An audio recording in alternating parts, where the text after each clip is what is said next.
Hey, what's up guys? Welcome to my channel. My name is Kira. So today I just wanted to talk to you a little bit about my microblading experience and just give you some small tips if you're thinking about getting it done. Just a few things to keep in mind before booking your appointment. Alright, so for those of you who don't know what microblading is essentially when the esthetician makes small hair-like strokes where your eyebrows should be, essentially fills them in first with nothing, with just a razor, and just making small cuts in your eyebrows.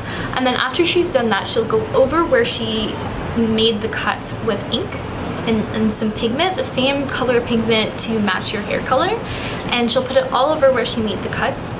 And those cuts will absorb the pigment, and then it will last around a year to 2 years.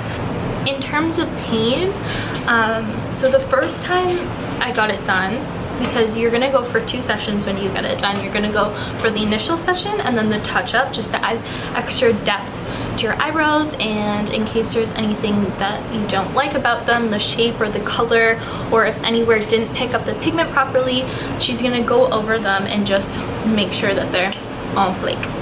So the first time that I went, they put the numbing cream on and they leave it on for about 10 minutes, and then they go over with the razor. And it really was not painful. It was a bit uncomfortable, but overall it was not painful.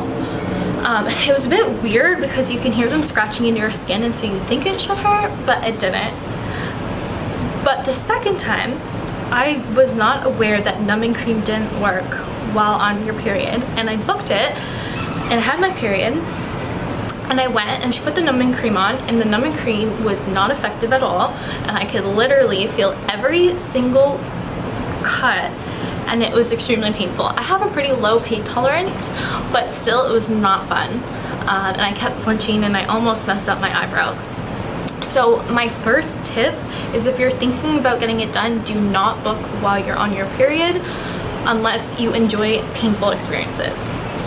Alright, so my second tip is make sure not to book any important events or anything important for at least the week after you get your microblading done. The recovery process is quite a process. First off, you're not supposed to get your hair or your head wet in any sort of way, so this means no showering, which means you're going to be like a grease monkey for the week after, which is not cute. First off, the eyebrows are going to go super dark, and it's going to look like you got some straight caterpillars on your face, and it's not going to look cute. You're going to feel really disgusting, and then after that first week, at least you can shower, but then all the color is pretty much going to fade. But don't freak out, because this is just, again, the healing process. This is the way that your skin is absorbing the ink. So after that second week of it being super faded, by the end of the second week the color is going to start coming back, and by the third week you should start to see what it should look like, and by a month it's going to be pretty much fully healed. And then after that first month, you're going to want to go back and get a touch-up, and this is just to add depth to your eyebrows or anywhere that the pigment didn't pick up. And also, for example, when I got it done, the color wasn't right, and so I got her to do a bit darker just because I was going to dye my hair black. So it's definitely very important to go back in for that second touch-up, and then you're going to have to go through that whole healing process again.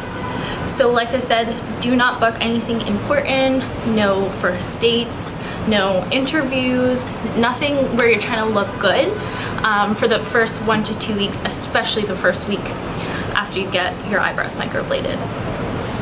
Alright, so in terms of how to choose who to microblade your eyebrows, so for me, I got a personal reference, and then what I did is I looked through their Facebook, I looked through their Instagram to see all the before and afters, and it looked like she did an amazing job. She did a really good job on my friend, and so I did trust her.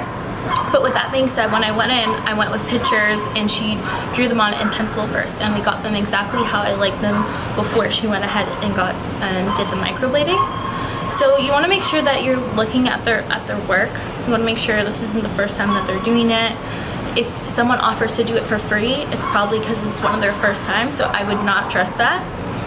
So go through their before and afters, and make sure to get some references from their past clients as well. In terms of cost, for me it cost $400, but I know since then she's actually upped her price to $500, and I think that's around average, well, for where I am in Canada. So I'll link her below, the girl that I got it done. I would definitely recommend her if you're in Ottawa or Toronto. Just so you guys can have an idea what my eyebrows look like before, here's a before picture.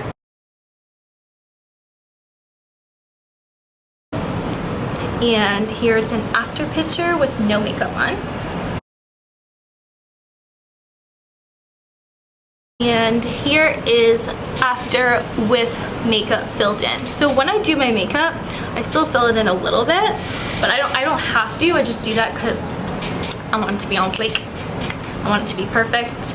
So I just do that because that's my personal preference, but it's not necessary. And a lot of times I'm not wearing makeup, and so then I'll just leave it. And so I got it about 4 months ago. But the thing is, since I have really dry skin, I don't think it's gonna last 2 years because I can already tell that some parts are kind of fading. So I'm probably gonna have a retouch after about a year. So it just really depends on your skin type, how long it's gonna last, and how long the pigment is really gonna stay in your skin. So the drier the skin you have, the less amount of time it's gonna last. And if you have more oily skin or more hydrated skin, then it will probably last a good 2 years. Like I said, overall I had a really good experience, and it's definitely something I would highly recommend if you're self-conscious about your eyebrows or you just are sick of filling them in every day. Having perfect eyebrows 24/7 is just a blessing, and I would highly, highly recommend it. Alright, well, I hope you guys liked this video. If you have any other questions, leave it in the comments below and I'll do my best to answer.